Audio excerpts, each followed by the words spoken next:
The artificial lights of Arbitrus 9 pulsated in a steady rhythm, mimicking the natural cycle of a planet that none of its current occupants called home. The space station hung in the void between worlds, a gleaming monument to interplanetary commerce and diplomatic relations. Its titanium alloy shell housed representatives from 23 planetary systems, their various needs accommodated through carefully calibrated atmospheric chambers and gravity adjustments. In the security hub overlooking the main conference chamber, Darius Kell studied the surveillance feeds with calculating eyes. As security director for Vortan Corporation, one of the station's principal investors, he commanded respect and fear in equal measure. His sleek, scaled skin shimmered under the blue glow of the monitors, and his thin lips curled into a satisfied smile. "Magnificent, isn't it?" he remarked to no one in particular. 23 worlds, thousands of species, and tomorrow they'll all be gathered in that room deciding the future of interstellar trade for the next decade. Behind him stood a figure so still, it might have been mistaken for a statue. Cyrath, a Moran nightshade from the distant Xeris system, was nearly 7 feet tall with obsidian skin that seemed to absorb light rather than reflect it. 4 amber eyes, arranged in a diamond pattern across its face, surveyed the room with predatory awareness. Its slender frame belied the coiled strength beneath, and the faint shimmer of its translucent exoskeleton hinted at natural armor stronger than most synthetic defenses. "You understand your duties, Xerath?" Darius asked, not bothering to turn around. "The summit begins in 24 hours. Your contract is clear, I trust." Xerath's voice emerged as a low melodic hum that resonated through the room.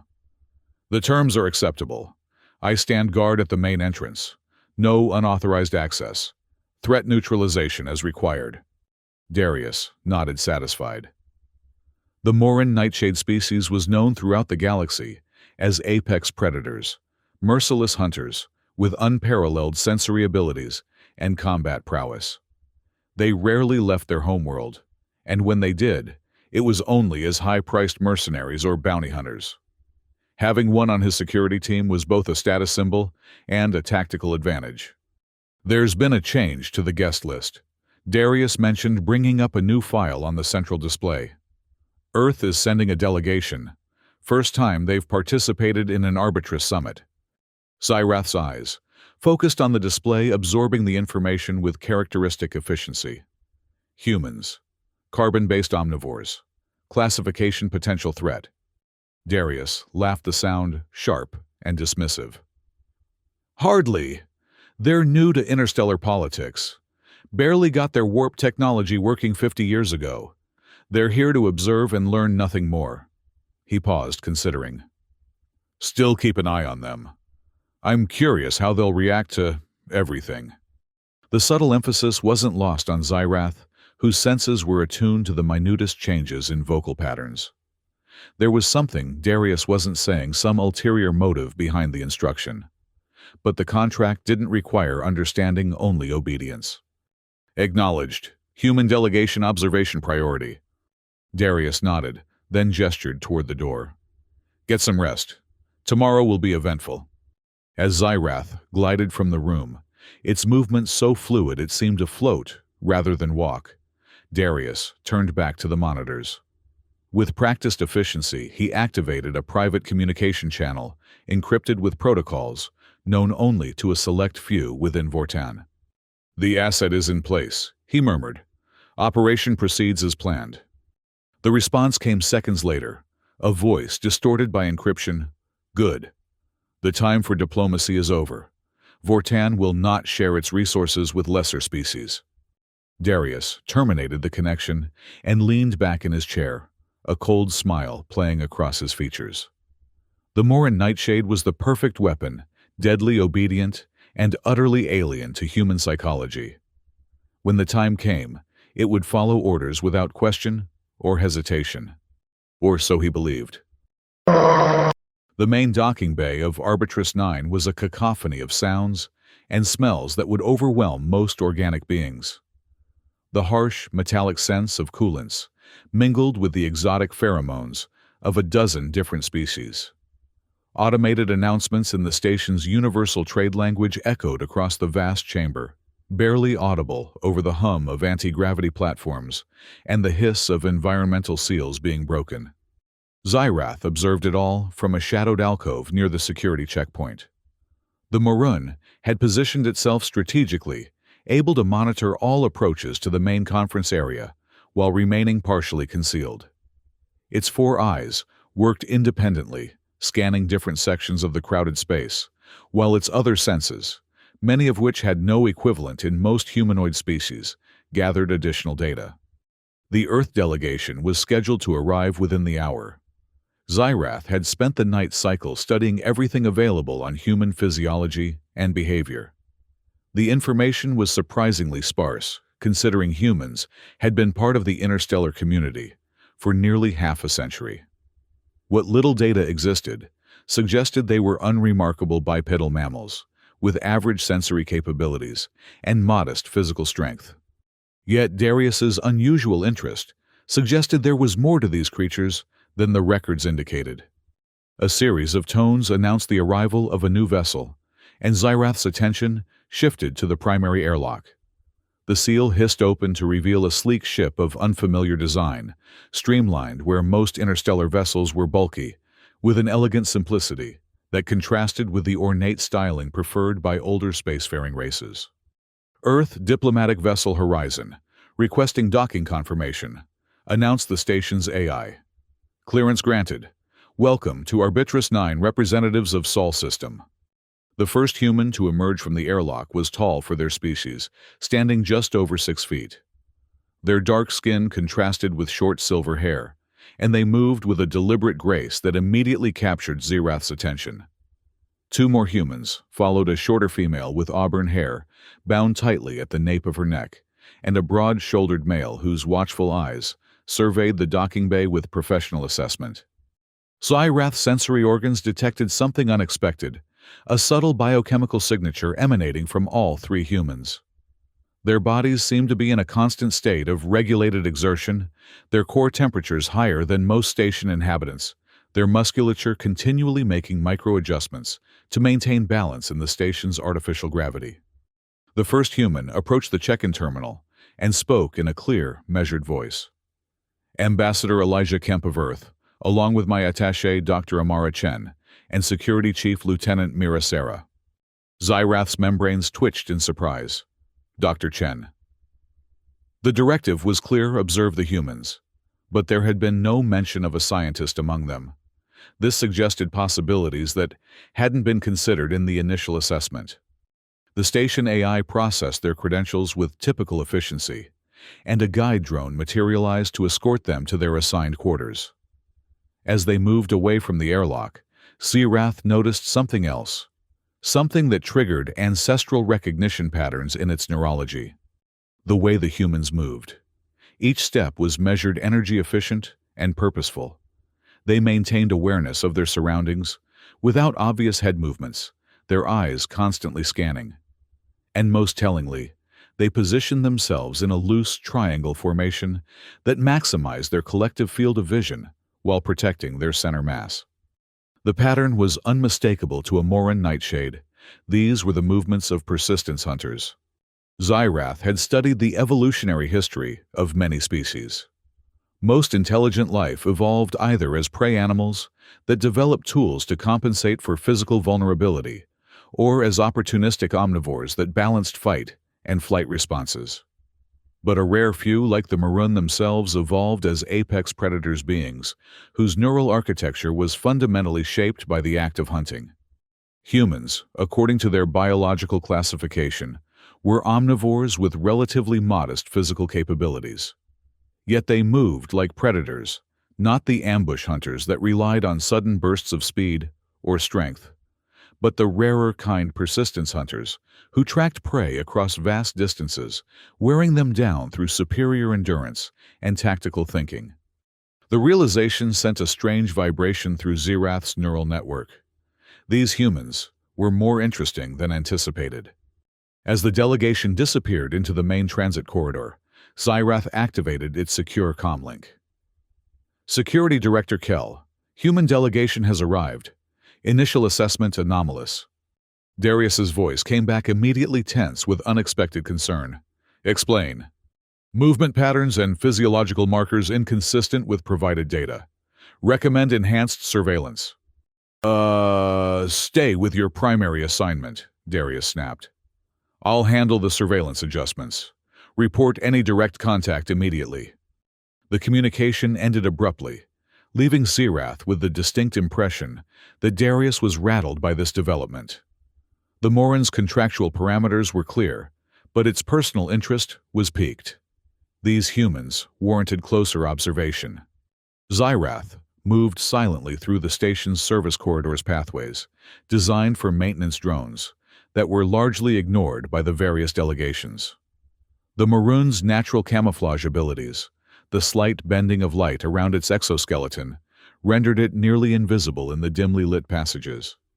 It arrived at the residential sector just as the Earth delegation was being shown to their assigned quarters, a modest suite compared to those allocated to the more established powers, but still comfortable by station standards.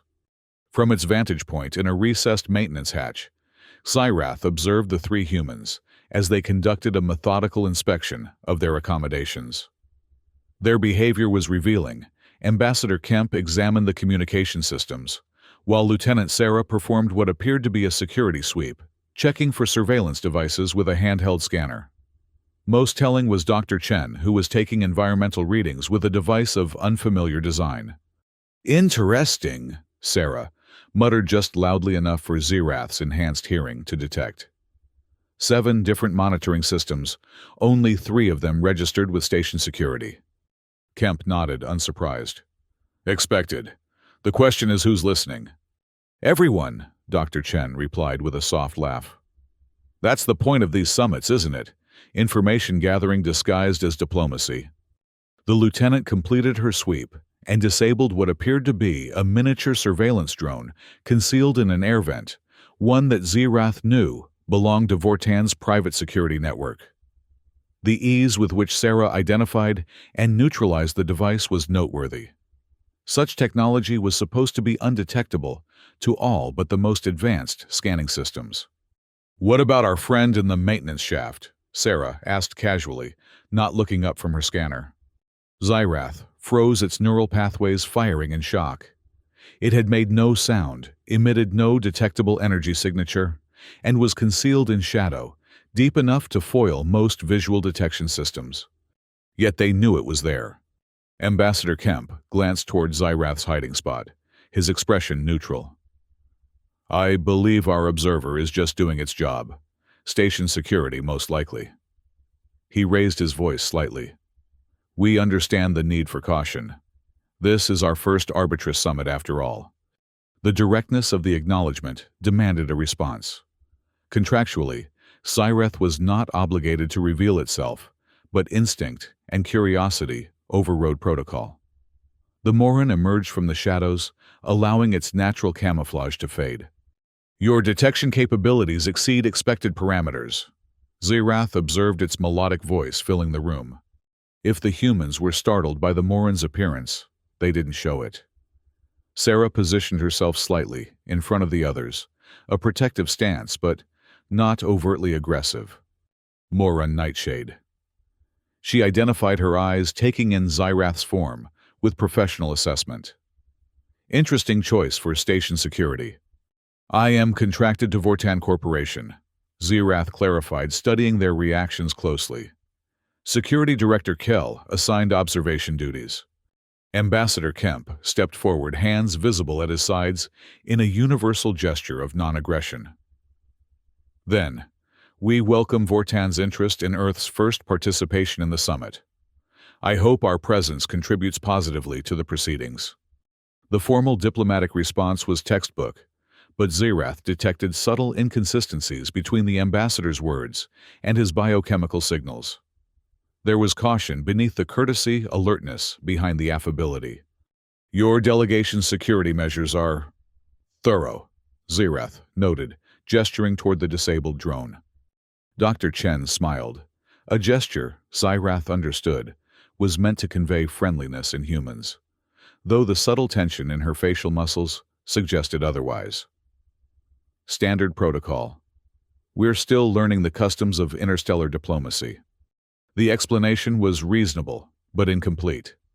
The thoroughness of their security sweep, the advanced technology they employed, and their ability to detect Xerath all suggested capabilities far beyond what newly spacefaring species typically possessed.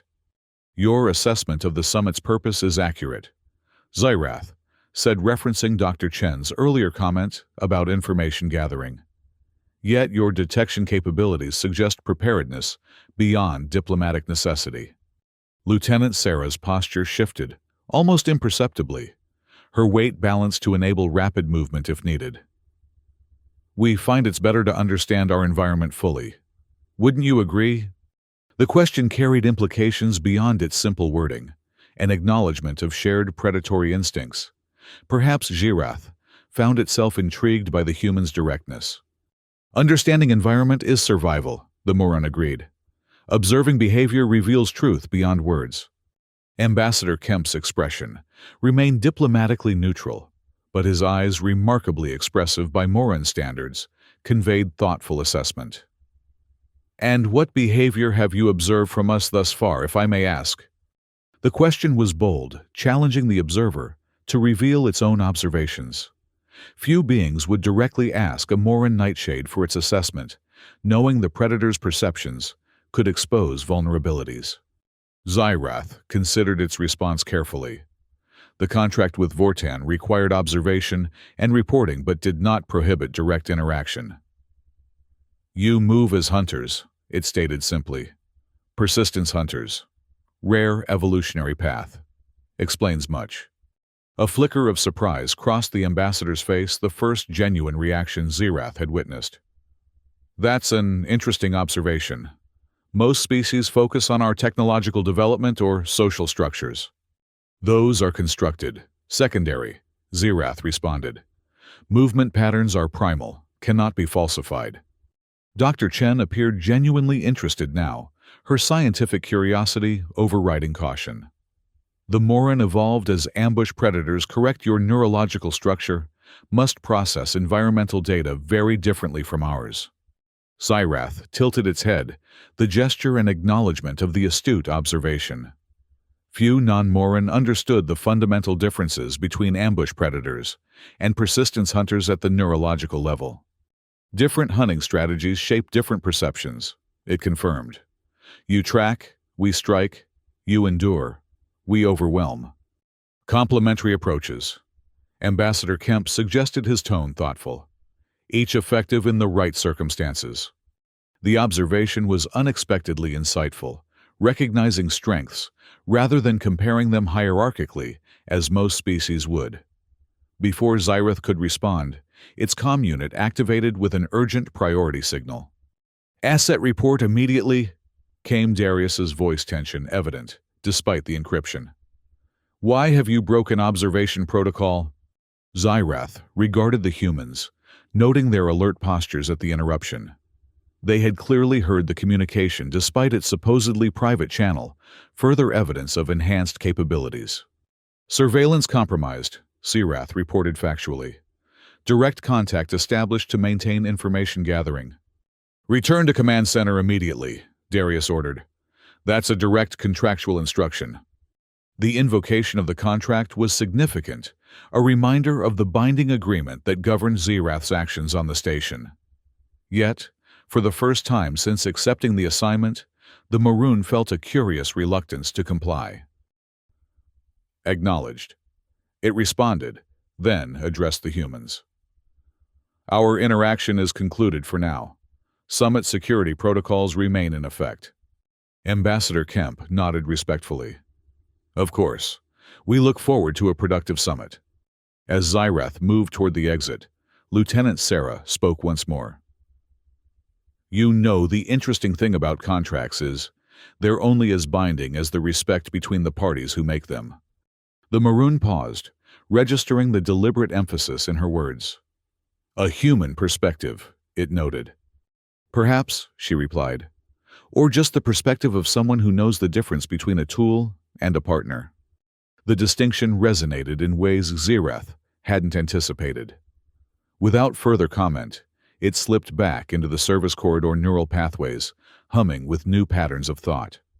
These humans were far more than the simple observers Darius had described. They were perceptive, prepared, and most intriguingly, they recognized Xyrath not as a mere security asset, but as a sentient being with its own agency. As the Morun made its way to the command center, a new question formed in its highly efficient mind.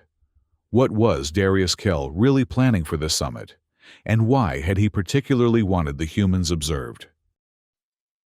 The command center was a hive of activity when Xyrath arrived. Security personnel from various species hurried between workstations, their movements harried and purposeful.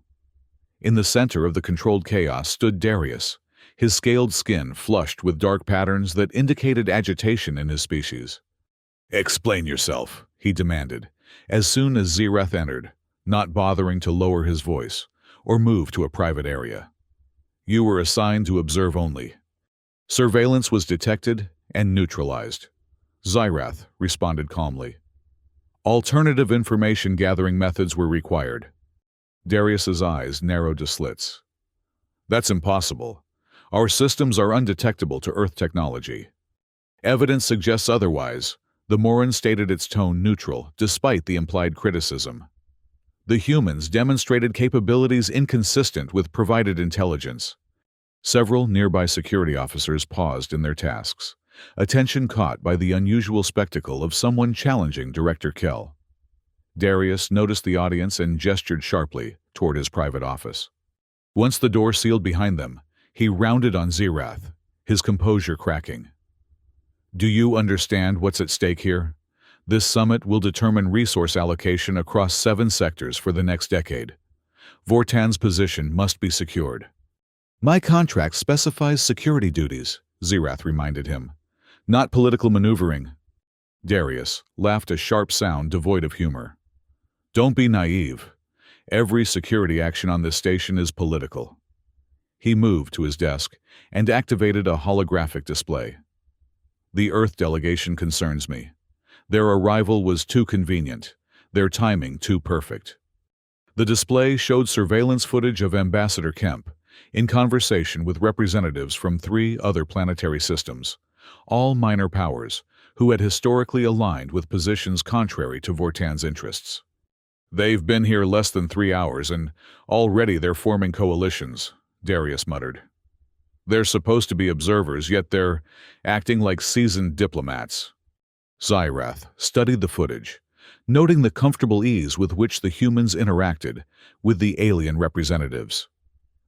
"Perhaps they are more adapted to interspecies communication than anticipated. Or perhaps they have an agenda they haven't shared," Darius countered.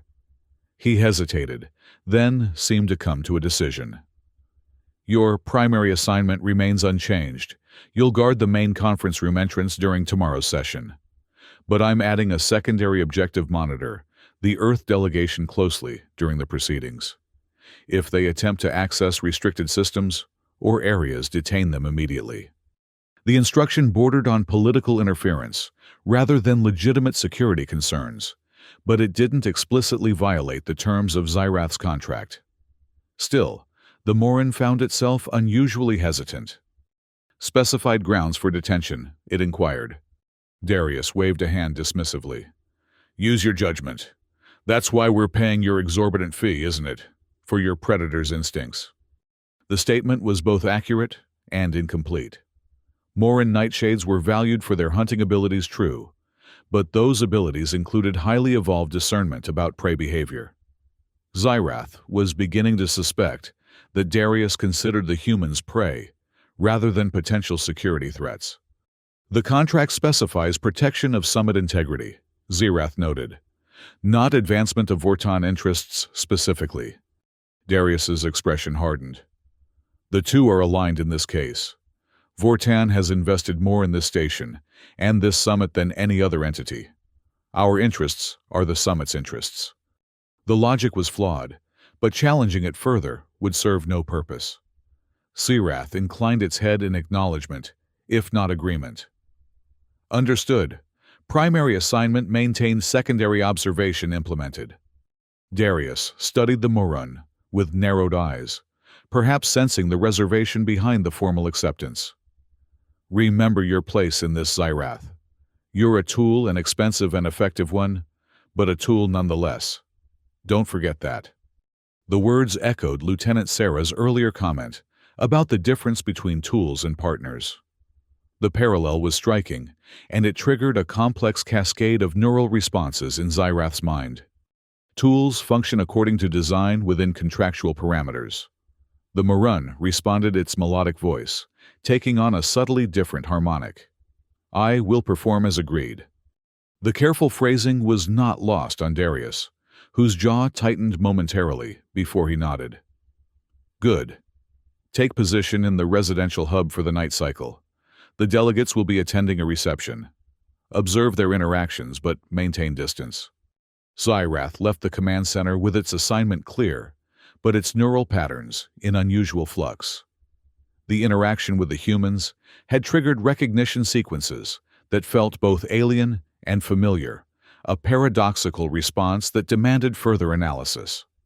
The Morun made its way through the station's central thoroughfare, where representatives from various worlds mingled in the carefully maintained neutral atmosphere.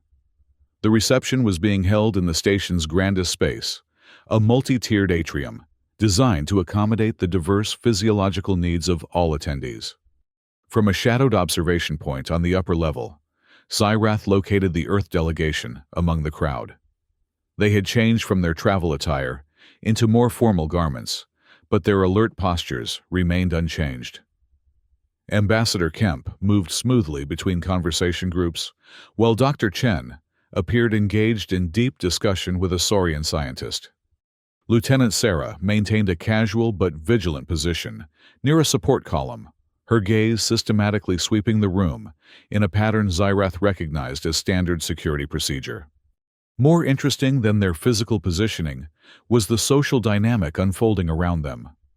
Multiple delegates from various systems seemed drawn to the humans approaching them with a mix of curiosity and what appeared to be genuine interest. This was unusual for a new species at their first summit.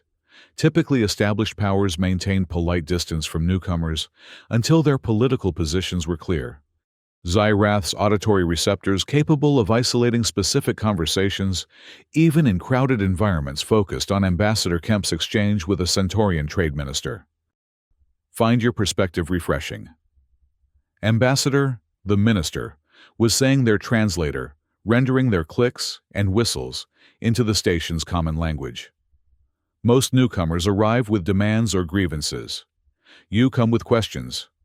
Kemp smiled, the expression reaching his eyes in a way that suggested genuine engagement, rather than diplomatic artifice. Earth has much to learn from those who have navigated these waters before us. We believe understanding should precede negotiation. A wise approach, the Centaurian agreed. Though I wonder, what does Earth hope to gain from this summit? Your world is resource-rich by most standards. Resources take many forms, Kemp replied. Knowledge, cultural exchange, mutual security. These are as valuable as minerals or energy sources. Earth seeks partnerships, not just transactions. The sentiment aligned perfectly with standard diplomatic rhetoric, yet Zyrath detected no deception in the ambassador's biometric signals. Either the human believed what he was saying, or he was skilled enough to control his physiological responses to an extent that should be impossible for his species. Zyrath shifted focus to Dr. Chen, who was engaged in what appeared to be a spirited debate with a group of scientists from 3 different systems. Fundamental misunderstanding of quantum entanglement at biological scales. She was explaining, her hands moving in precise gestures that complemented her words. Our research suggests consciousness itself may be an emergent property of quantum effects in neural structures. The Saurian scientist's neck frills extended in what Zyrath recognized as excited interest. You've measured these effects in living brains. Early stages, Chen admitted. But the implications for interspecies communication could be revolutionary. If consciousness operates on quantum principles, it might explain why certain species can share empathic connections despite vastly different biochemistries. The concept was cutting edge by any standard, far beyond what Earth's scientific community was believed capable of theorizing, let alone researching. Once again, the humans were demonstrating knowledge and capabilities that contradicted Darius's dismissive assessment. As Xyrath continued its observation, a subtle shift in the room's energy drew its attention. A new group had entered, the reception representatives from Kaldor Prime Vortan's chief rival in the resource extraction sector. Their entrance caused a ripple of tension among the Vortan delegates present, though diplomatic protocols ensured surface cordiality was maintained. What happened next was subtle but significant. Ambassador Kemp, seemingly by coincidence, positioned himself in a conversation group that included both Vortan and Kaldorian representatives.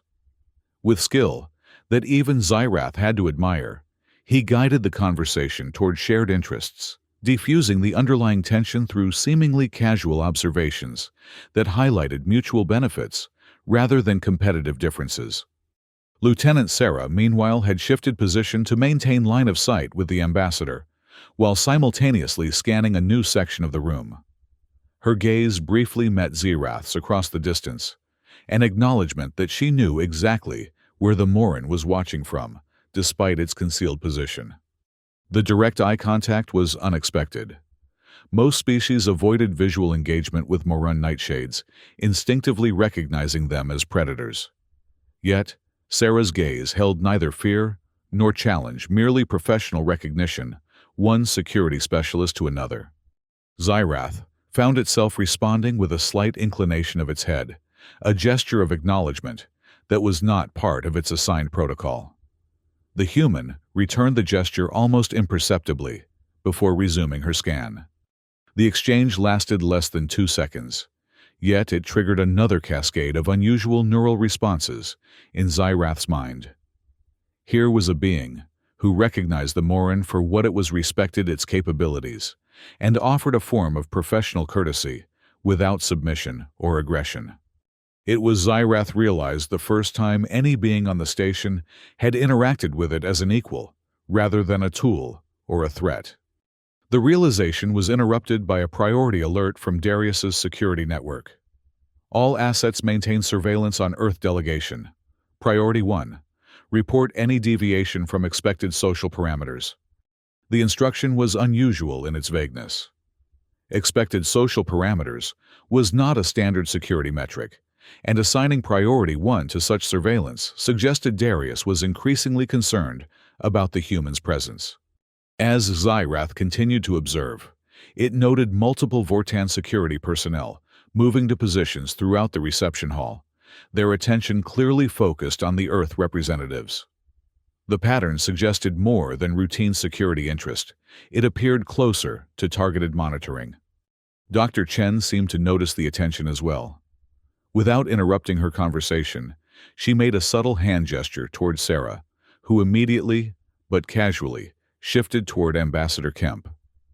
Within minutes, the 3 humans had gracefully extricated themselves from their respective discussions and were moving toward the exit. Their movement pattern was expertly executed, natural enough to avoid drawing attention, yet efficient enough to take them out of the increasingly concentrated surveillance. As they reached the exit, Kemp paused to exchange pleasantries with the station's administrative director, establishing a perfectly reasonable explanation for their early departure. Xyrath watched them leave, then noted the frustrated reactions of the Vortan security personnel. Whatever they had been hoping to observe or document had been neatly avoided. The Maroon's comm unit activated again. Asset, the Earth delegation has left the reception. Track and report their movements. The instruction was clear, yet Xyrath found itself calculating multiple response options, an unusual departure from its typical protocol adherence. After a brief neural processing cycle, it responded, multiple security assets already tracking. This unit maintaining assigned observation post as per primary directive. There was a pause before Darius replied, his tone sharp with suspicion. Override previous instruction. Maintain your position. The confirmation aligned with Xyrath's preferred action, though the reasoning behind Darius's change of orders was unclear. Perhaps he was testing the Moran's responsiveness, or perhaps other assets were better positioned for the tracking assignment. As the reception continued, Cyrith processed the accumulated observations about the Earth delegation. They demonstrated advanced technological capabilities, sophisticated diplomatic skills, and security awareness that contradicted their supposed status as newcomers to interstellar politics. Most intriguing, they had recognized and acknowledged Zirath as a sentient entity rather than merely a security asset. These factors combined to create a complex assessment matrix that the Moran's neural network was still processing when another alert came through the security channel, this one broadcasting on all frequencies. Security alert: unauthorized access detected in primary database sector. All available assets respond. The message was followed by the station's location ping, identifying the breach point in a restricted server hub, 2 levels below the reception hall. Zirath moved immediately, flowing through the crowd with predatory grace that caused nearby delegates to step back instinctively. The Maroon reached the server hub in under 2 minutes, arriving simultaneously with 2 Vortan security teams. The scene was chaotic, emergency lighting pulsed in warning patterns, and the acrid scent of burned circuitry filled the air. Status report, Zirath demanded of the nearest Vortan officer. The officer, a stocky reptilian with stress patterns modeling his scales, gestured toward the main access terminal. System breach detected in the Summit scheduling database. Someone was trying to access the security protocols for tomorrow's main session. Zirath moved to the terminal, its specialized visual receptors, analyzing the damage pattern. Physical intrusion or remote hack? Both, the officer replied, his tone grim. They used a physical access point to bypass the main firewall, then launched a sophisticated data mining algorithm. He hesitated, then added, the access patterns match known Earth hacking methodologies. The claim immediately triggered Zirath's analytical subroutines. Evidence of specific attribution? Director Kell made the identification based on signature analysis. The officer explained, deferring to authority rather than providing technical details. The response was revealing in its vagueness. Before Zirath could probe further, Darius himself arrived, accompanied by a full security detail. Seal this entire sector, he ordered, his voice carrying the full weight of his authority. I want every being currently on this level identified and interviewed. His gaze fell on Zirath. You should be monitoring the Earth delegation. Why are you here? General security alert, the Maroon responded. Proximity made this unit the logical first responder. Darius's eyes narrowed, but he didn't challenge the explanation. Instead, he lowered his voice, speaking for Zirath's auditory receptors alone. The humans are behind this.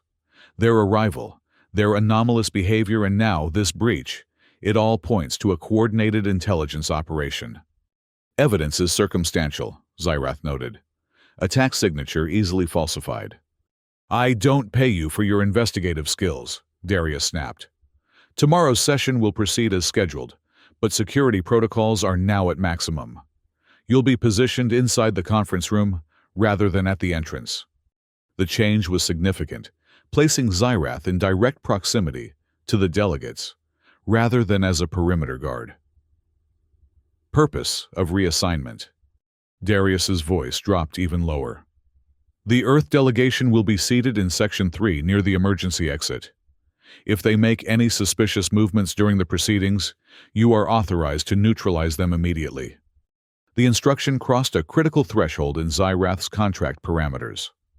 Neutralize was an intentionally ambiguous term in security contexts, but Darius's tone and the situation framing suggested lethal force rather than detention. Contract specifies proportional response to verified threats. Zirath reminded him, its melodic voice maintaining neutral tones despite the seriousness of the discussion. Suspicious movement does not constitute verified threat. Darius's expression hardened. Your contract specifies that you follow my security directives during potential crisis situations. This qualifies. He gestured toward the damaged terminal. Someone is targeting tomorrow's session, and all evidence points to Earth involvement. I won't risk the entire summit because you've developed ethical concerns. The accusation was both inaccurate and revealing. Xyreth's hesitation wasn't based on ethics, as most species understood them. Moran neural architecture didn't process moral questions in the same framework. Rather, it was based on pattern analysis and threat assessment. The humans had demonstrated capabilities that warranted respect, not preemptive aggression. "Understood," Xyreth responded after a calculated pause. "Position will be maintained inside conference room. Threat response will be proportional to verified danger." The careful phrasing preserved contract compliance while maintaining assessment autonomy, but Darius clearly wasn't satisfied. Nevertheless, the public setting prevented him from pressing further. "Get some rest," he ordered. "Tomorrow will require your full capabilities." As Xyreth departed the server hub, its neural network processed the accumulated data with increasing efficiency. The pattern was becoming clear. Darius was systematically creating a narrative that painted the Earth delegation as a threat, potentially to justify actions against them during the summit. The question remained why. What could Vorton possibly gain from provoking a diplomatic incident with Earth, a relatively minor player in interstellar politics? Unless, of course, Earth wasn't as minor as they appeared. Xyreth moved through the station's corridors, its path deliberately taking it past the residential sector, where the Earth delegation was quartered. As it approached their assigned suite, it detected unusual energy signatures emanating from behind the sealed door patterns, consistent with advanced scanning technology.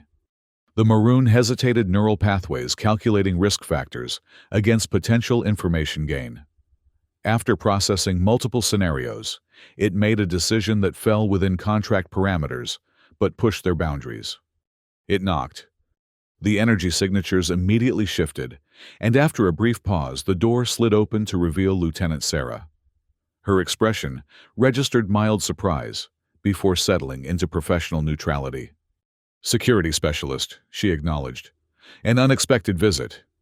Behind her, Xyreth could see Ambassador Kemp and Dr. Chen gathered around a holographic display that winked out of existence as the door opened. Information exchange. Xyreth stated its melodic voice, modulated to convey urgency without aggression. "Security anomalies detected. Potential relevance to Earth delegation." Sarah studied the Maroon for a moment, then stepped aside in a clear invitation to enter. As Xyreth moved into the suite, she sealed the door behind it and activated what appeared to be a signal-dampening field technology that shouldn't have been available to Earth representatives. "I assume this conversation isn't happening under official Vortan instructions," Kemp remarked, rising from his seat. "Which means you're here on your own initiative." "Distinction irrelevant," Xyreth responded. "Contract permits information gathering to ensure summit security." "And that's what you're doing?" Dr. Chen asked, her tone curious, rather than accusatory. "Ensuring summit security. Accurate assessment requires complete data," the Maroon explained. "Current information matrix contains contradictions. Earth delegation capabilities exceed provided parameters. Vortan's security responses appear disproportionate to objective threat assessments." The three humans exchanged glances, having one of those silent communications that social species often engaged in, a subtle language of expressions and micro-movements that conveyed meaning without words.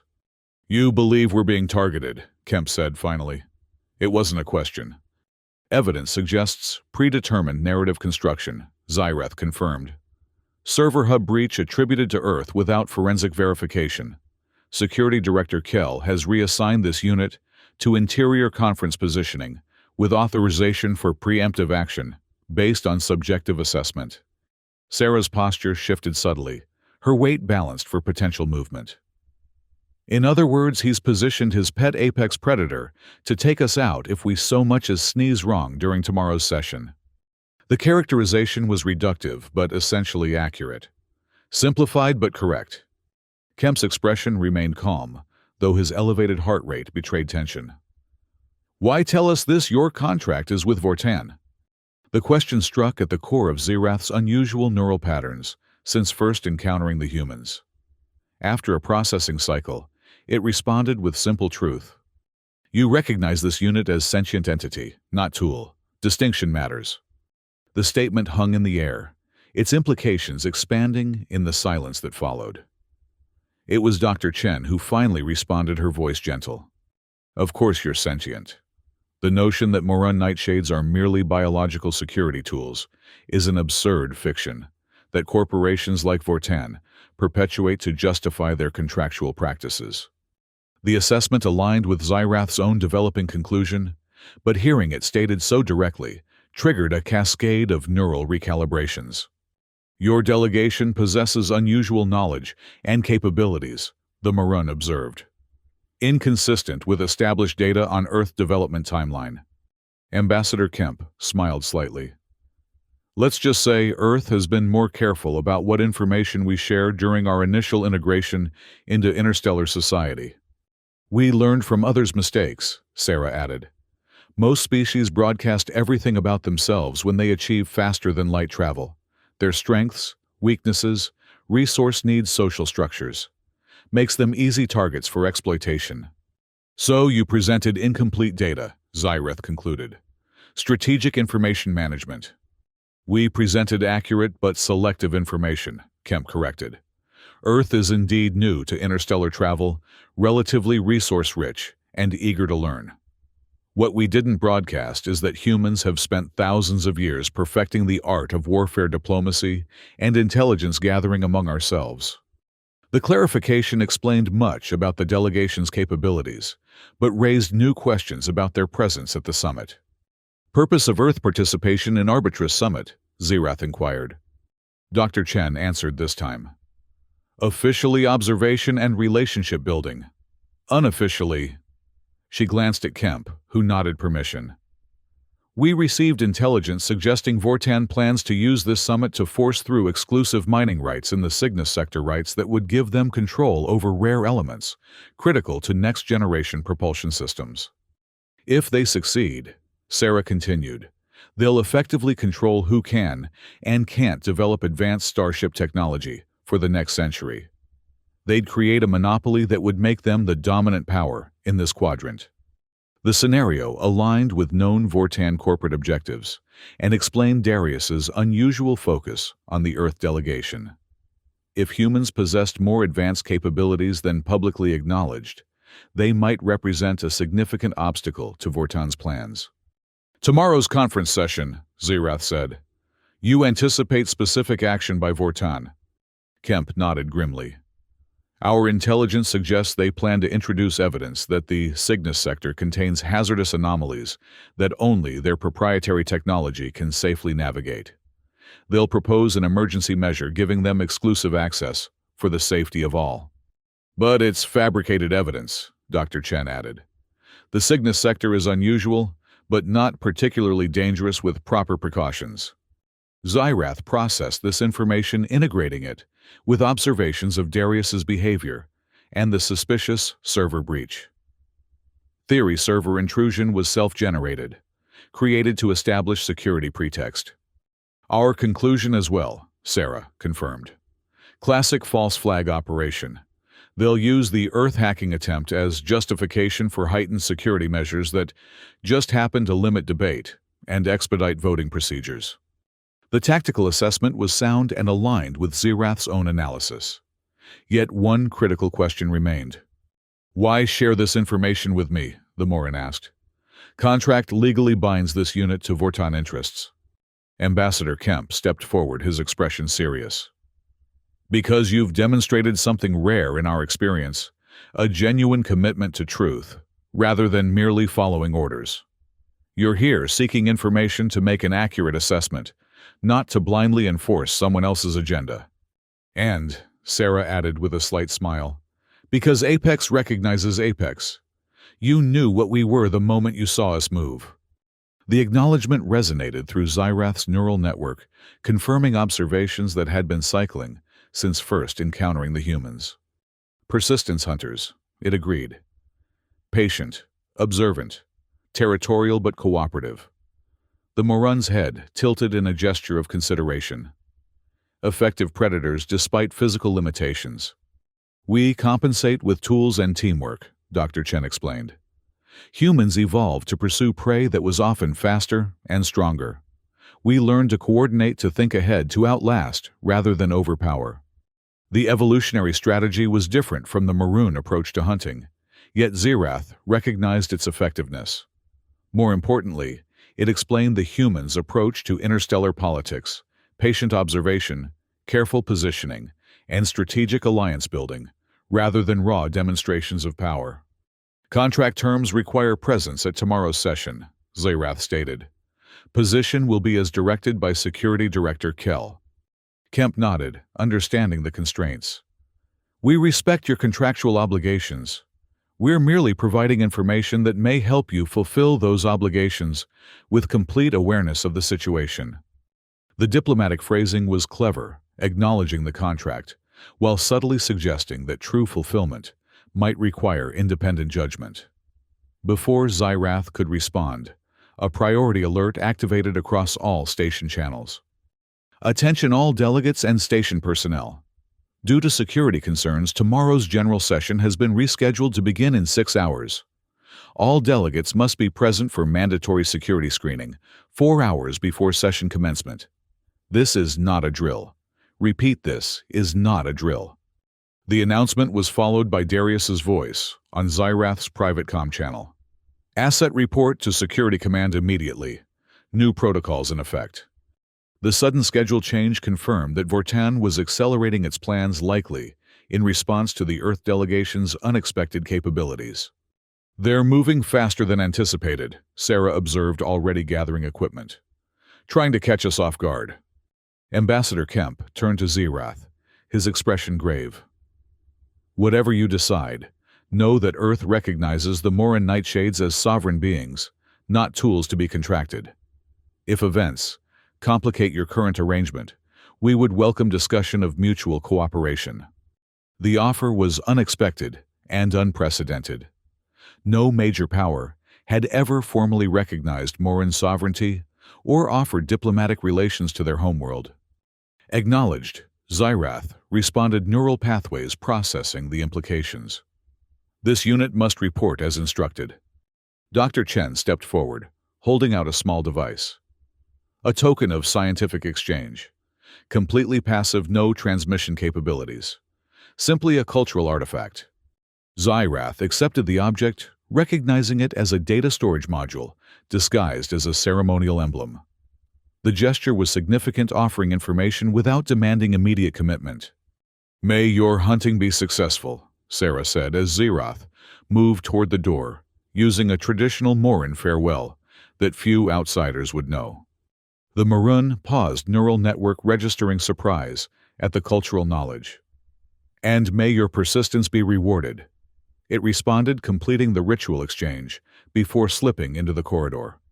As Xerath made its way to the Security Command Center, its highly efficient mind processed the new information alongside existing observations. Patterns emerged with increasing clarity, suggesting a sequence of planned events that would culminate during the hastily rescheduled session.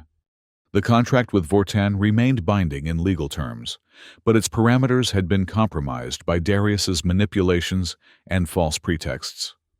More significantly, the fundamental premise of the arrangement that Xerath was a tool to be directed rather than a sovereign entity had been challenged not just by the humans' recognition, but by the Moran's own evolving self-assessment. By the time Xerath reached the command center, its neural architecture had recalibrated to a new operational framework, one that honored contractual obligations while preserving autonomous judgment. The hunt had entered a new phase, and Xerath was no longer merely tracking prey. It was choosing sides. The Security Command Center throbbed with tense energy as Xerath entered. Vortan officers moved with hurried precision between stations, their scaled skin displaying stress patterns in mottled colors. Darius stood at the central console, his posture rigid as he issued a stream of instructions to his subordinates. Asset, he acknowledged as Xerath approached. Schedule acceleration necessitates protocol adjustments. Where have you been? Perimeter patrol. The Marun responded smoothly. Station security alert required comprehensive sweep. Darius's eyes narrowed slightly, but he didn't challenge the explanation. The situation has escalated. Analysis of the server breach confirms Earth origin signatures. More concerning, we've detected unusual energy readings from their quarters, consistent with unauthorized communications technology. The claim was technically accurate, but deliberately misleading. The energy signatures Xerath had observed were from scanning equipment, not communications devices. The distinction was significant, but revealing it would expose the Moran's unauthorized visit. New assignment parameters, Xerath inquired, maintaining its characteristic neutral tone. You'll be stationed here until the session begins, Darius ordered, gesturing to a position near the main security console. I want you to observe how Earth representatives respond to the schedule change. Their reaction may provide additional intelligence. The instruction was reasonable from a security perspective, though Xerath recognized the underlying intent to keep the Moran under direct observation. Darius was developing doubts about his asset's reliability. Understood, Xerath acknowledged, moving to the designated position. The command center provided multiple video feeds from throughout the station, including the residential sector. Xerath noted that the Earth delegation's quarters were prominently displayed on the main monitor, further evidence of Darius's focused interest. The feed showed Ambassador Kemp speaking with his team, their expressions serious but composed. There was no sign of panic or distress at the schedule change, merely efficient preparation. Lieutenant Sarah was methodically checking what appeared to be standard diplomatic equipment, while Dr. Chen reviewed data on a portable display. Look at them, Darius muttered, coming to stand beside Xerath. No surprise, no confusion. They were expecting this. The observation was accurate, but could be interpreted multiple ways. Diplomatic training emphasizes adaptability, Xerath noted. Response appears professional, rather than suspicious. Darius made a dismissive sound. You're not paid for your political analysis asset. He turned to a communications officer. Status of the Special Security Team. In position, Director, the officer reported. All access points covered as ordered. Good. And the presentation materials? Prepared and loaded into the secure system. Authentication protocols in place. Darius nodded, satisfaction evident in his posture. Excellent. We'll proceed exactly as planned. The exchange confirmed that additional security measures had been implemented beyond standard protocols measures that apparently included some form of pre-prepared materials for the session. This aligned with the Earth delegation's theory about fabricated evidence concerning the Cygnus sector. As Xerath observed, a new alert appeared on the security network. Attention all units. Earth delegation exiting residential quarters. Maintain surveillance but do not engage. The command center fell silent as all eyes turned to the main display.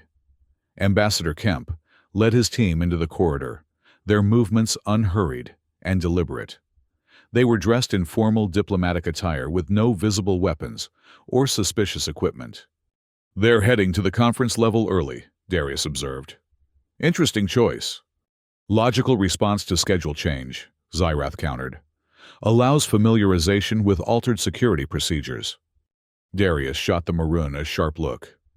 You seem remarkably understanding of their actions, asset. Understanding does not imply approval, Xerath responded. Accurate assessment requires objective analysis.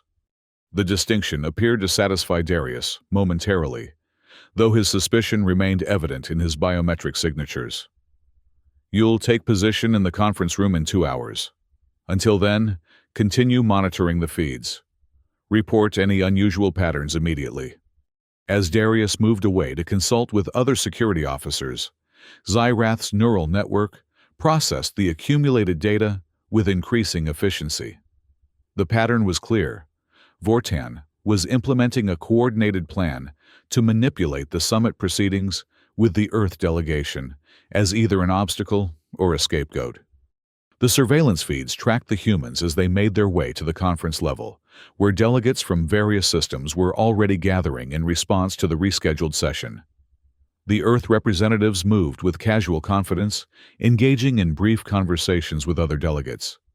Their behavior appeared entirely normal and appropriate for the situation. Yet Xyrath noted subtle details that would escape most observers, the way Sarah positioned herself to maintain sightlines to multiple access points. How Kemp's seemingly casual conversations focused on delegates from systems with voting rights on resource allocation. Dr. Chen's careful attention to the environmental controls and security scanners.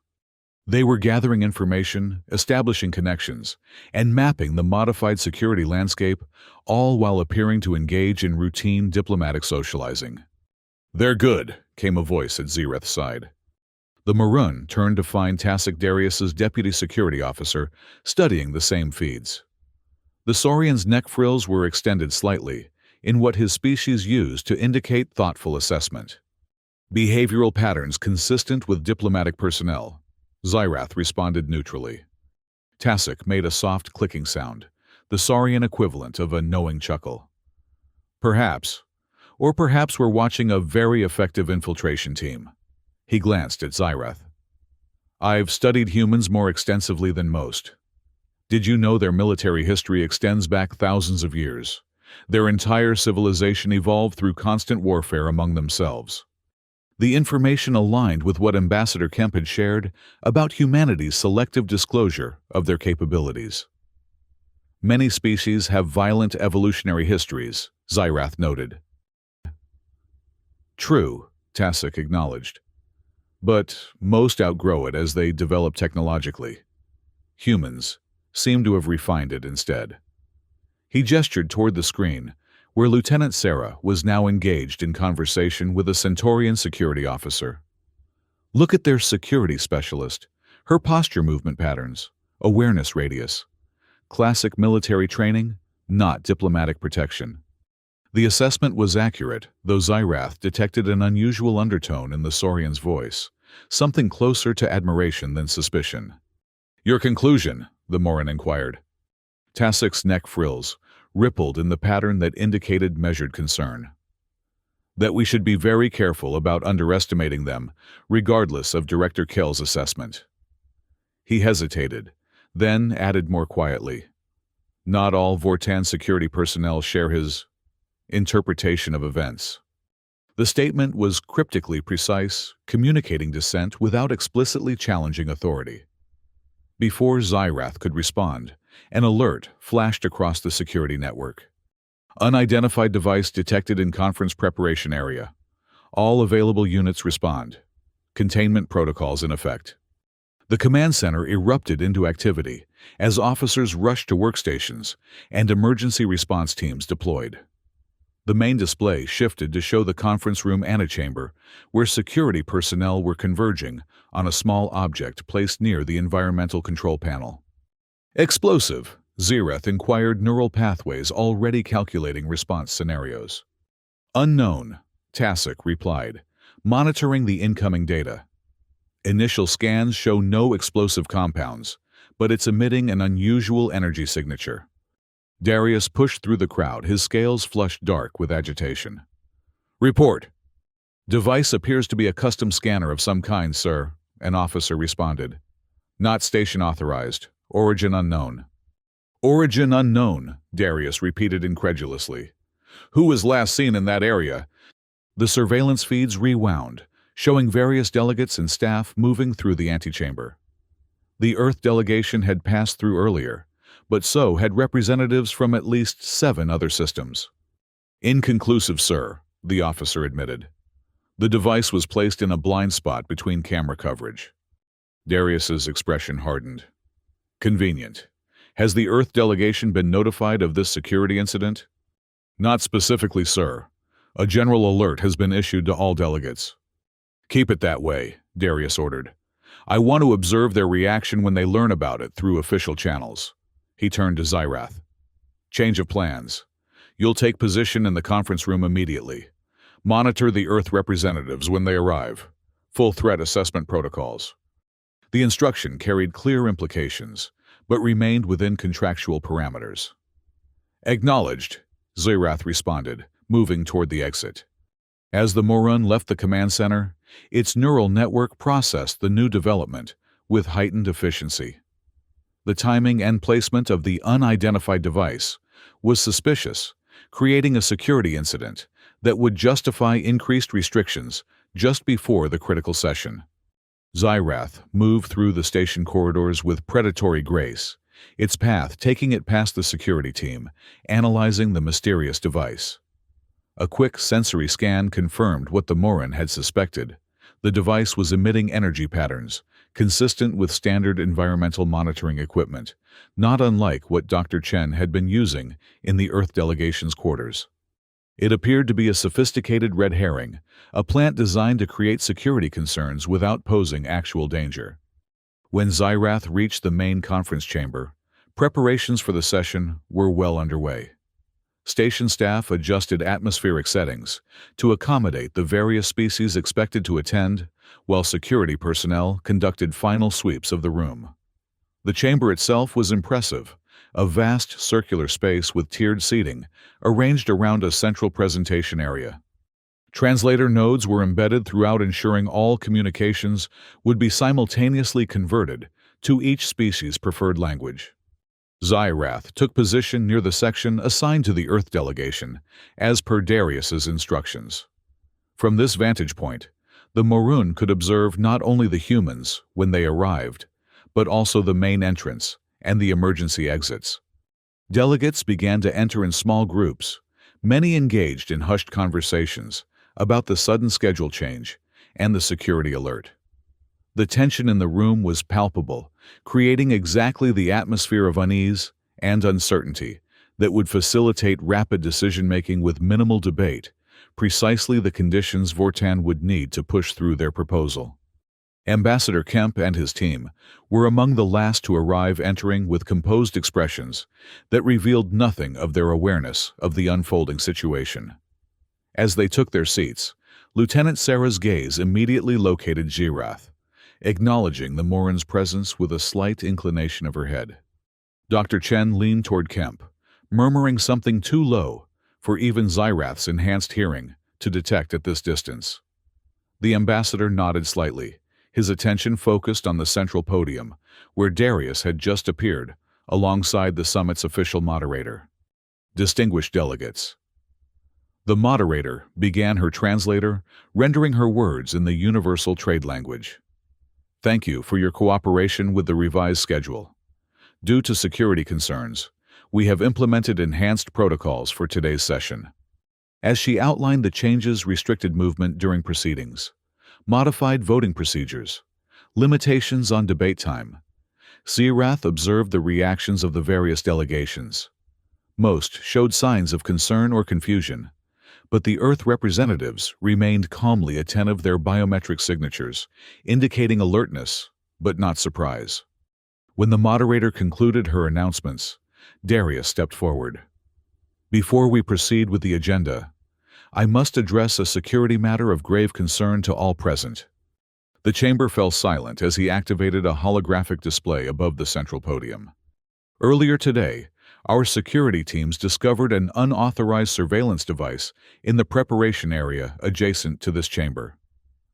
The display showed an enlarged image of the device Zirath had observed earlier. Preliminary analysis indicates technology consistent with Earth manufacturing specifications.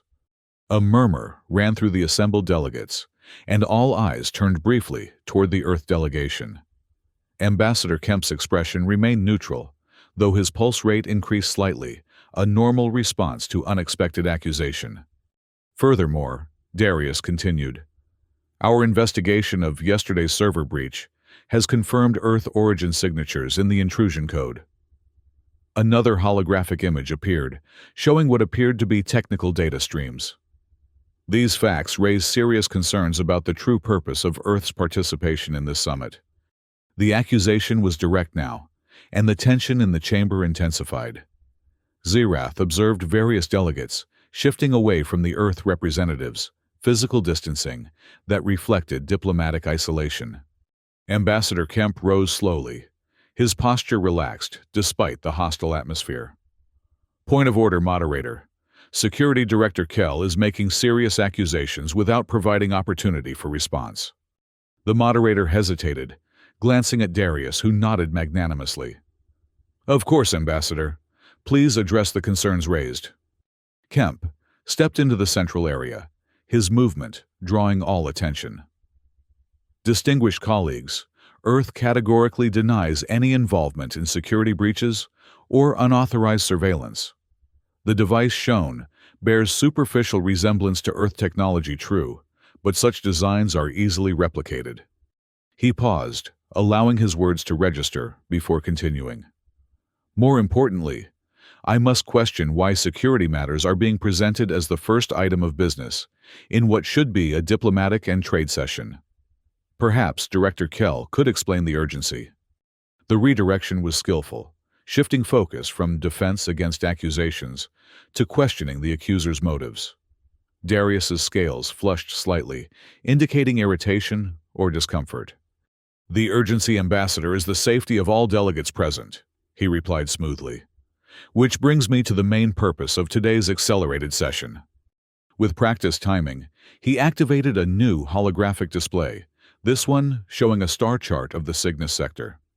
Recent Vortan exploratory missions have discovered dangerous spatial anomalies throughout this region, he explained, as red warning indicators appeared across the map. These anomalies pose extreme hazards to standard navigation systems and ship shielding. After extensive research, our scientists have developed proprietary technology capable of safely operating in these conditions. The presentation shifted to show technical specifications for what appeared to be advanced shielding and navigation systems labeled with Vortan corporate identifiers. In the interest of safety and continued access to the valuable resources in this sector, Vortan proposes an emergency measure, exclusive operational rights within the designated area, until safety protocols can be standardized for all vessels. And there it was, exactly as the Earth delegation had predicted. The fabricated security concerns, the accelerated schedule, the discrediting of potential opposition, all leading to this proposal that would effectively give Vortan control over a resource-rich sector, under the guise of safety considerations. Ambassador Kemp remained in the central area, his expression thoughtful. An interesting proposal, Director. Before we proceed to debate, I believe Earth's scientific attaché has relevant information to contribute. Darius frowned. We haven't scheduled technical presentations from observer delegations. Point of order, called a Centaurian representative. Under summit protocols, any delegation may present contrary scientific data before voting on safety measures. This is a foundational principle of evidence-based decision-making. The support from an established delegation carried weight, and murmurs of agreement spread through the chamber. The moderator nodded reluctantly. Dr. Chen may present relevant scientific information. As Dr. Chen rose and moved toward the central area, Zirath noted a subtle signal passing between Darius and several security personnel positioned around the chamber. The movement patterns suggested preparations for some form of intervention. Zirath shifted position, slightly enhancing its vantage point, while remaining within assigned parameters. Its neural network calculated multiple potential scenarios, each with corresponding response options that would maintain contractual compliance while preventing unjustified aggression. Dr. Chen reached the central console and connected a small device to the holographic projector. Esteemed colleagues, I've analyzed the data presented by Director Kell concerning the Cygnus sector anomalies. With respect, I must point out several inconsistencies. The display shifted to show alternative renderings of the same star charts, but with significantly different measurements highlighted. The radiation patterns indicated in Vortan's data show characteristics that are mathematically improbable based on known physics. She explained, her voice calm and authoritative. Moreover, the specific anomalies described would leave distinctive signatures detectable from multiple points outside the sector. The technical explanation continued, becoming increasingly precise as Chen methodically dismantled the scientific claims underlying Vortan's proposal. Throughout her presentation, Cyrath observed Darius's growing agitation and the increasingly restless movements of the security personnel he had signaled earlier. In conclusion, Chen finished, "The anomalies described in Vortan's report appear to be simulated, rather than observed phenomena, essentially a fabricated threat designed to justify exclusive access rights." The accusation hung in the air for a moment before the chamber erupted into agitated discussions. Various scientific delegates consulted their own data, while diplomatic representatives huddled in urgent conversation. Darius stepped forward, his voice raised to cut through the noise.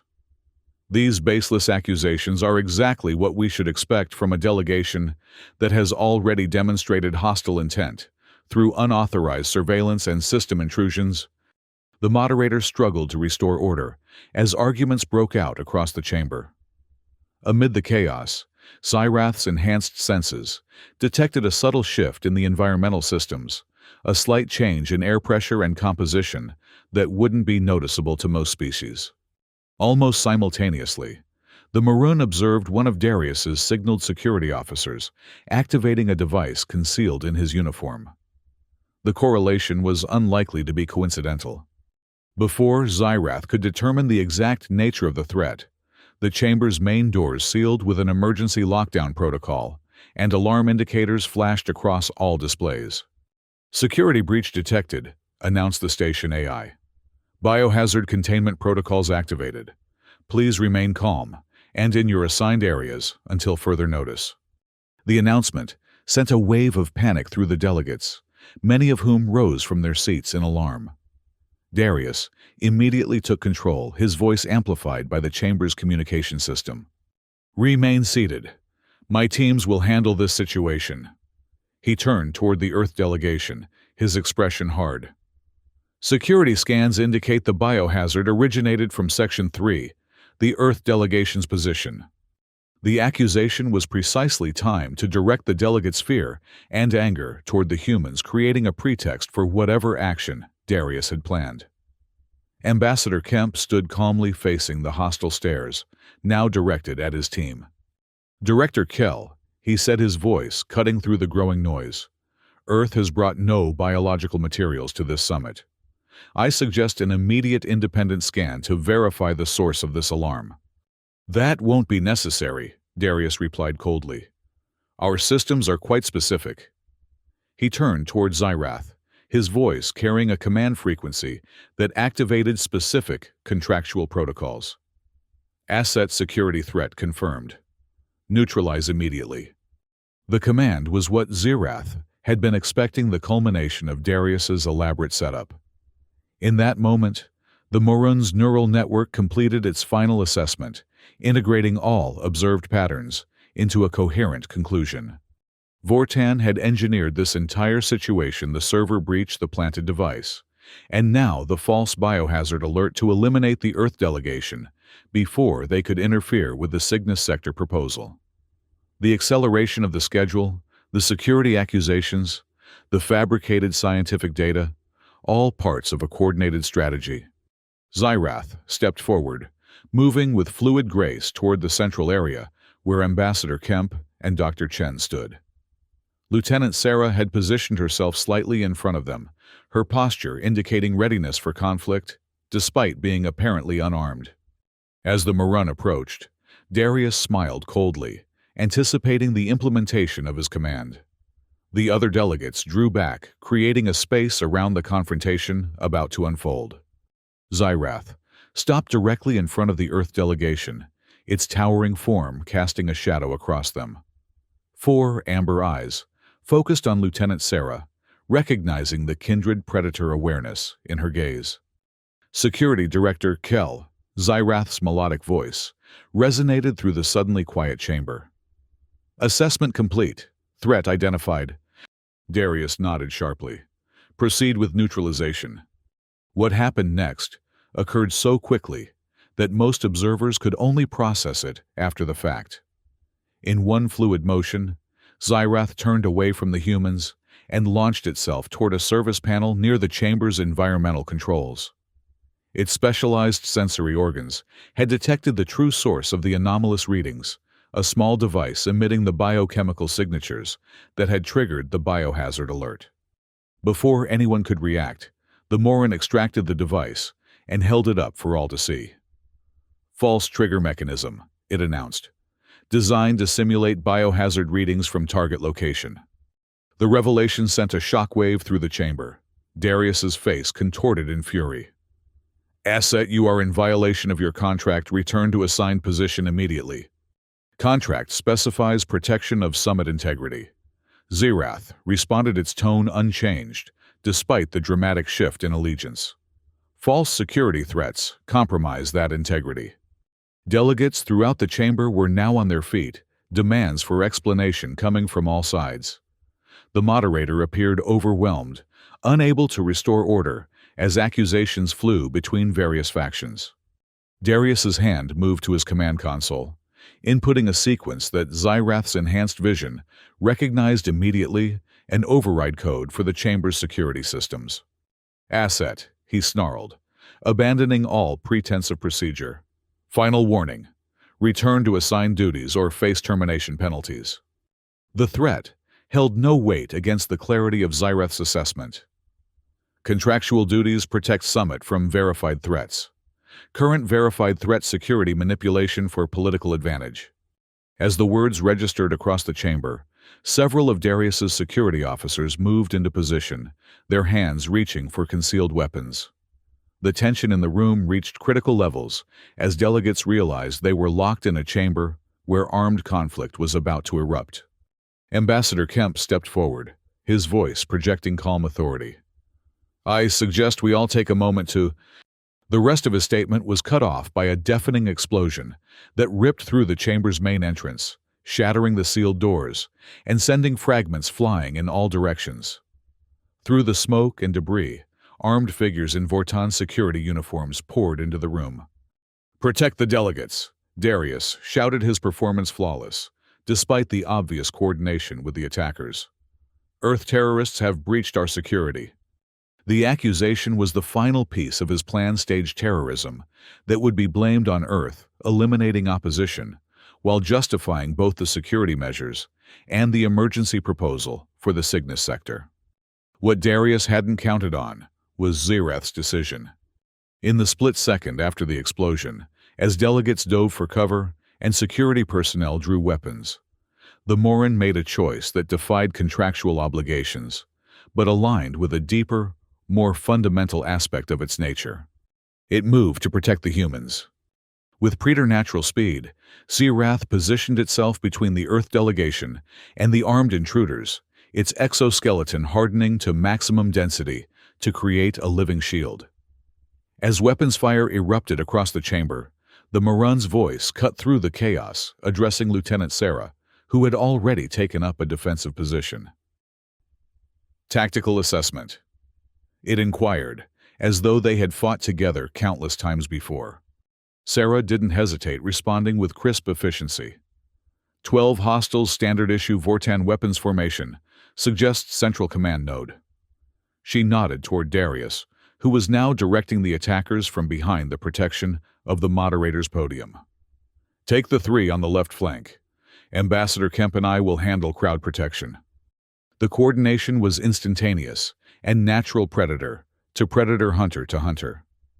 Xerath flowed into motion, its form becoming a blur of obsidian grace as it engaged the armed intruders. The Morin's combat style was unlike anything most beings had ever witnessed, a combination of impossible speed, precision strikes, and efficient neutralization that seemed almost choreographed in its deadly beauty. Across the chamber, Lieutenant Sarah had revealed her own capabilities, moving with a fluidity that belied her species' reputation for physical limitations. She had acquired a weapon from one of the fallen attackers and was using it with expert precision, providing covering fire, while Ambassador Kemp guided terrified delegates toward a defensive position behind overturned furniture. Dr. Chen, meanwhile, had access to control panel and was working to override the lockdown protocols, her fingers flying across the interface with practiced skill. The armed intruders, faced with unexpected resistance, broke formation and attempted to regroup around Darius, who was now shouting contradictory orders in obvious panic. His careful plan was disintegrating around him, the staged attack turning into genuine chaos. Xyrath had neutralized 5 attackers without lethal force.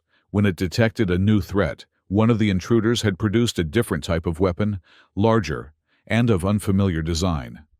The energy signature emanating from the device registered in the Moran's sensory organs as dangerously volatile. High-yield explosive. It called out the warning directed to Sarah, who was closest to the new threat. The lieutenant reacted instantly, shifting her aim and firing a precise shot that struck the weapon itself. The impact caused a smaller detonation that incapacitated the wielder, but prevented the full destructive potential of the device. The coordinated defense was having an effect. Delegates were beginning to recognize that the Earth representatives and the Moran were protecting them rather than threatening them. Several security officers from non-Vortan delegations had joined the resistance, forming a protective cordon around the civilians. Darius, seeing his plan collapse completely, made a desperate final play. He activated his emergency command frequency and broadcast a station-wide alert. "This is Security Director Kell. The main conference chamber has been compromised by Earth terrorists. Initiate full containment protocol Omega. Repeat protocol Omega authorized." The command sent chills through those who recognized its implications. Protocol Omega was a last resort measure that would vent the atmosphere from the compromised section, sacrificing everyone inside to protect the station's integrity. Dr. Chen's expression hardened as she worked even faster at the control panel. "He's locked out the safety overrides. I need 2 minutes to break through." "You don't have 2 minutes," Sarah called back, engaging another attacker while maintaining her position near the delegates. Xyrath processed the situation with crystalline clarity. The Moran's neural network calculated precisely what needed to be done, even as it acknowledged the contractual violations such actions would represent. With one fluid movement, it disengaged from combat and launched itself toward Darius's position. The Vortan security director saw the approaching predator and fumbled for his personal weapon, but he was far too slow.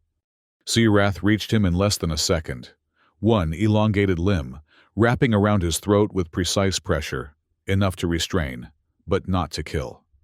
"Command authorization required," the Moran stated, its melodic voice somehow cutting through the chamber's chaos. "Provide override access immediately." Darius struggled uselessly against the implacable grip. "You're finished, asset," he gasped. "Contract terminated. The penalty clause will—" "Your contract holds no value against the lives of these delegates," Xyrath interrupted, applying slightly more pressure. "Override access. Now." Something in the Moran's tone, perhaps the absolute certainty behind it, broke through Darius's resistance. "Authorization Kill 97 Epsilon," he choked out. Xyrath immediately relayed the code to Dr. Chen, who inputted into the system with remarkable speed. Seconds later, the emergency lights shifted from red to amber, and the station AI announced, "Protocol Omega aborted. Station security control transferred to emergency backup systems. Medical teams en route to main conference chamber." The remaining attackers, seeing their leader captured and their mission failed, threw down their weapons in surrender. Security personnel from neutral delegations moved to secure them, while others began tending to the injured. In the sudden quiet that followed the violence, Xyrath maintained its hold on Darius, whose expression had shifted from fear to bitter resignation. "You violated your contract," he muttered. "No Moran has ever broken a binding agreement. The penalties—" "Are irrelevant," Ambassador Kemp interrupted, approaching with Lieutenant Sarah at his side. "The contract was invalidated the moment you issued an unlawful order with intent to cause harm to diplomatic representatives." Darius sneered despite his precarious position. "You have no authority here, human. Vortan corporate law is superseded by interstellar diplomatic protocols," came a new voice. The Centaurian trade minister had stepped forward alongside representatives from several other systems. We witnessed everything, Director Kell. The false evidence, the staged attack, the attempt to eliminate witnesses. Vortan cannot shield you from these crimes. As station security personnel from non-Vortan jurisdictions arrived to take custody of Darius and his co-conspirators, Cyrath released its grip and stepped back. The Morun's neural network was processing the implications of its choices, the first time in recorded history that one of its kind had broken contractual terms. Lieutenant Sarah moved to stand beside Xerath, her posture relaxed but alert as she observed the proceedings. "That was some impressive hunting," she remarked quietly. "Effective coordination," Xerath acknowledged. "Your combat patterns are unusual for your species' reported capabilities." Sarah smiled slightly. "We're full of surprises, though I suspect you already knew that." Ambassador Kemp joined them, his formal attire somewhat disheveled from the conflict, but his diplomatic composure fully restored. "Security Specialist," he addressed Xerath formally, "on behalf of Earth, and I believe the assembled delegates, I extend our gratitude for your discernment and decisive action." The acknowledgement was unexpectedly meaningful, triggering neural patterns that Xerath had rarely experienced. Before it could respond, a Saurian representative approached Tasik Darius's former deputy, who had seemed skeptical of his superior's methods.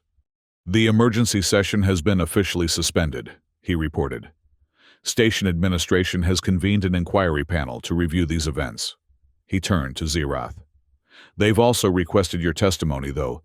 They recognize the unusual nature of your position given the contract situation." The reference to the broken contract hung in the air, its implications extending far beyond this station or summit. Moran Nightshades built their entire society around the sanctity of contractual agreements. Breaking one, even for justified reasons, was unprecedented. "I will provide factual testimony." Cyrath confirmed its neural pathways, already adapting to this new reality. As the chamber gradually emptied, delegates being escorted to secure areas, while medical teams treated the injured Xerath, found itself in an unexpected position, neither bound by contract nor immediately sought for the penalties such a breach would normally incur. The Earth delegation remained Dr. Chen consulting with station technical staff about the security systems, while Ambassador Kemp coordinated with representatives from allied systems. Lieutenant Sarah maintained her position near Xerath, her attention divided between security monitoring and the Moran itself. "What happens now?" she asked, finally, the question addressing the fundamental uncertainty of Xerath's situation. The Morun considered this its highly efficient mind, processing multiple potential futures. "Unclear. No precedent exists for contract violation without penalty enforcement." Sarah nodded thoughtfully. "But there's also no precedent for a Moran Nightshade saving a major diplomatic summit from sabotage and attempted mass murder." "The contract was flawed," Xerath stated simply, "based on false premise that this unit is tool rather than sovereign entity. A distinction that should have been obvious to anyone who bothered to look," Ambassador Kemp remarked, joining the conversation. "Sentience deserves recognition regardless of species or origin."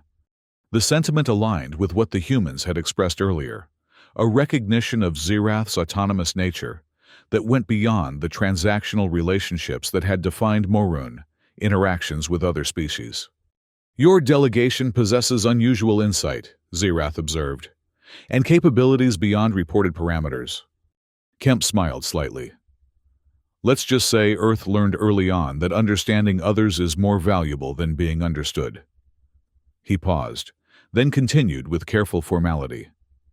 "When this situation is resolved, Earth would welcome discussion of mutual recognition and potential cooperation with the Moran Nightshades, not as contractors, but as sovereign allies."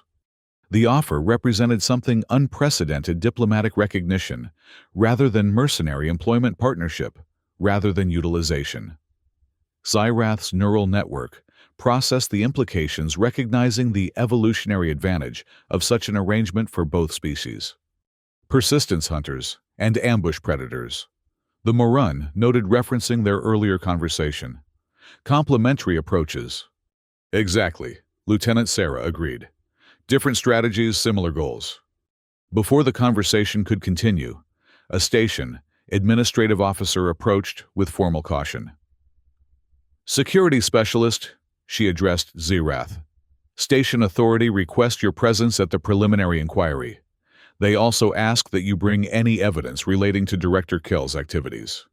Zerath acknowledged the request, then turned back to the Earth delegation. This discussion will continue after official proceedings. Ambassador Kemp nodded respectfully. We'll be here. And whatever comes next, know that Earth recognizes your actions today as those of an ally, not a tool. As Zerath moved to follow the administrative officer, its shadow fell across a datapad that had been abandoned during the conflict. On its screen was still visible the contract that had bound the Morin to Vortan, a document now rendered meaningless by the events that had transpired.